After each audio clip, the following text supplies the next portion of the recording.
ہم بسم اللہ کو بہت اگنور کرتے ہیں، ہم اسے بہت ایک عام سی چیز سمجھتے ہیں، جبکہ پروفٹ صلی اللہ علیہ وسلم نے سب سے زیادہ بسم اللہ پڑھنے کی ہی تلقین کی. یعنی گھر سے باہر نکلتے ہوئے کیا ہے، بسم اللہ ہی توکلت.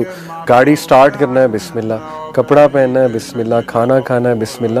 ہر چیز شروع اللہ کے نام سے. یس، گھر میں انٹر ہونا ہے بسم اللہ اور سلام کرنا ہے. سلام. حدیث میں آتا ہے جس گھر میں بندہ بسم اللہ پڑھ کے انٹر ہو، سلام کر کے انٹر ہو، شیطان وہاں نہیں آ سکتا. اصل میں حدیث میں آتا ہے عرفان بھائی کہ جب تم بسم اللہ پڑھ کے دروازے کو بند کرتے ہو یا برتن کو ڈھکتے ہو تو ایون ابلیس بھی اسے نہیں کھول سکتا. یعنی دا موسٹ پاورفل ڈیمن وہ بھی ہاتھ نہیں لگا سکتا. تو آپ سوچیں کہ کتنی پاور ہے بسم اللہ، اتنی پاورفل شیلڈ ہے، اتنی پاورفل شیلڈ ہے اللہ کے نام سے. بسم اللہ کو اگنور نہ کریں، بسم اللہ پڑھ کے ہر کام شروع کیا کریں.